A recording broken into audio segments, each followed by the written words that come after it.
it's obviously been a hot second since that Canada Day intro, but here we are out in the Millerville area. We're gonna jump into the gear review of this awesome Wi-Fi based drone. So let's talk about what you get in the Fly More combo, which typically goes for right around $500 to $700 used, typically on eBay or whatever use source you're looking at. So obviously when you open up here, you do get the typical top-down view. You got your drone, which of course, if you saw my last video above my left hand here, you know that you need to get a permit, you need to register the drone, and then you have to put that information on the drone itself. So my father, who's operating the camera right now, was kind enough to print off a beautiful sticker with the drone's actual registration number. What's inside the bag as well, we've got our controller. This is just the typical Wi-Fi based standard controller it comes with. You can obviously upgrade controllers to the ones that have got the built-in screen. I don't know if that works with the Mavic Air, the original, but maybe it does. Comment below if you know.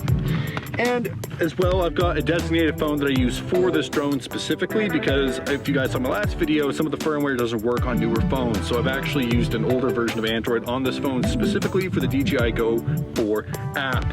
All right, as well in the Fly More combo, you also get your batteries. So I've got 2 extra batteries in this bag that came with it, and then the one in the drone. So it's 3 batteries total.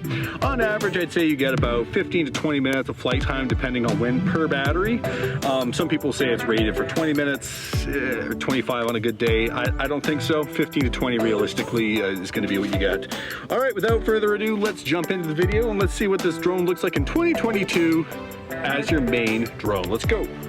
It's turned on finally. So when you're turning this on, you want to make sure you try to time this as much as possible between the controller power button and the drone itself. So you press once and then hold for 3 seconds. That beautiful sound is it connecting.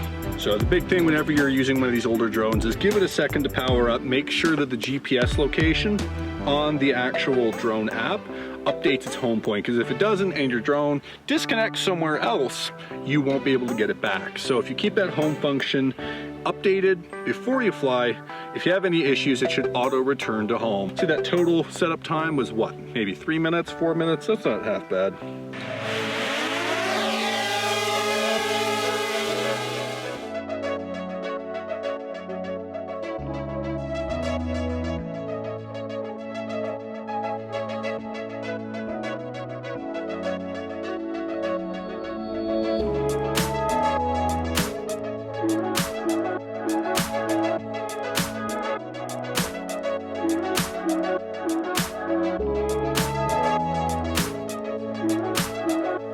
Okay, so now we've just ran out of battery on the first one that we've used. So we actually got about 3 flights out of this battery. A big thing with the flight time is when you're popping it up in the air, that takes a lot of power. Also, whenever it's windy, I like to flip that baby into sport mode.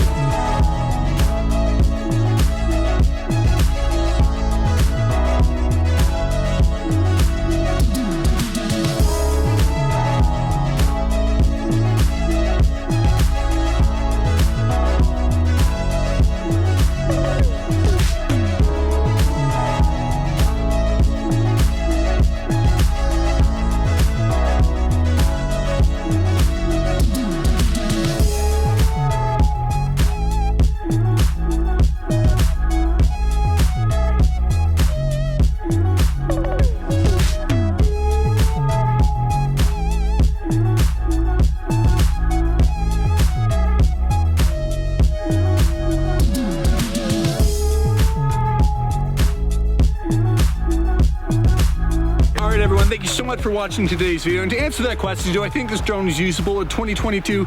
Definitely. It definitely is lacking some of the auto features like auto tracking or flyaways, things like that. But if you learn how to use the tool, it can be great. And for the price, it's super awesome. You get 3 batteries.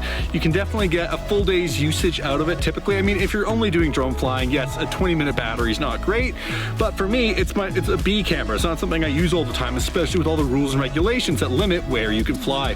But with that, folks, we'll leave the video here. Please hit that like button, subscribe to the channel, and please, if you've got anything you'd like to learn about when it comes to drones, please comment below, because we are looking to do more drone-based content on this channel. Thanks so much for watching, everyone, and remember to take photos every single day and to enjoy the moment. See you in the next video.